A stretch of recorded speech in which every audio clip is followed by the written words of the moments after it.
On September 4, 2023, Turkish President Erdogan finally met with his Russian counterpart Vladimir Putin. This meeting can be considered a landmark, as the Turkish side has been fiercely seeking it for several months. As a result, Turkish President Erdogan had to come to Sochi himself to discuss and resolve all the accumulated issues and problems with the Russian president.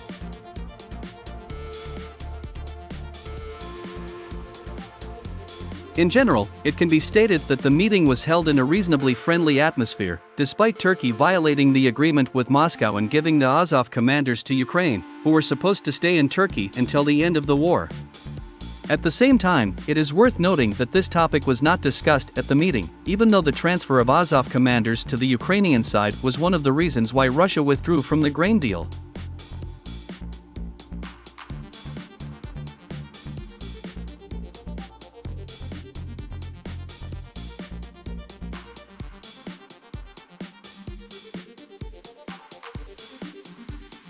In particular, Vladimir Putin said that Russia withdrew from the grain deal as a result of numerous violations of agreements by Western countries.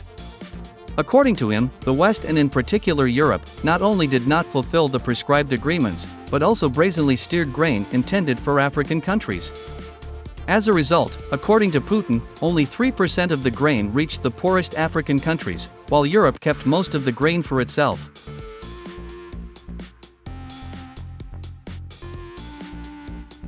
Moreover, after these words of Putin, Erdogan himself was forced to admit the fact that it was the West that became the main culprit for the withdrawal of Russia from the grain deal.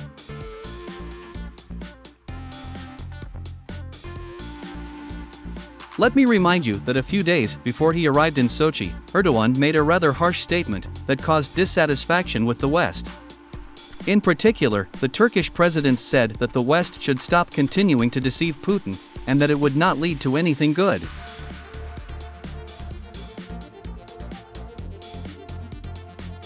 At the same time, friendly and warm relations between Putin and Erdogan were visible at the meeting in Sochi, even despite some misunderstandings between Turkey and Russia in the geopolitical arena of the world.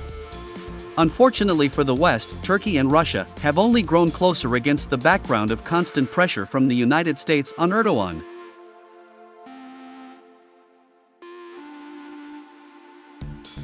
No matter how much we scold the Turkish president for his desire to sit on two chairs, we must recognize the fact that Turkish President Erdogan is the only leader of a NATO member country who can afford a meeting with Vladimir Putin. This indicates that, unlike other NATO countries, Turkey is not afraid of the United States and acts solely in its own interests. Moreover, we should not forget the fact that Turkey is the only NATO country that has not imposed sanctions against Russia and continues economic cooperation with Moscow.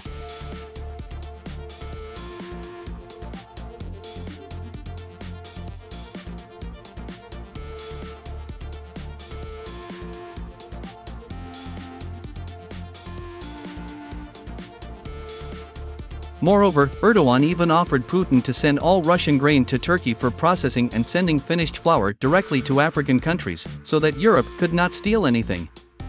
All this indicates that Turkey continues to be a strategic partner and ally of Russia. Erdogan also confirmed the fact that Turkey is negotiating with Russia on the start of construction of a second nuclear power plant in the city of Sinop. At the same time, the construction of the first nuclear power plant in the Turkish settlement of Akuyu is already nearing completion.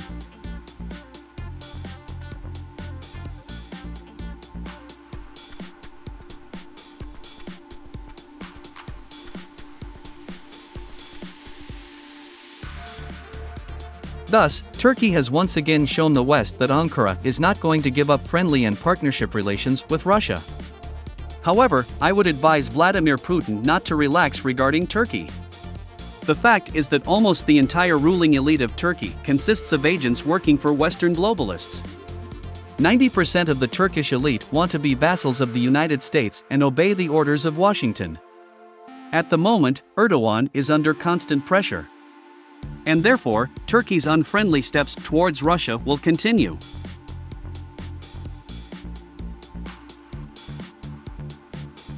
My friends, we can only hope that Erdogan will eventually manage to get rid of these minions of Western globalists in his country.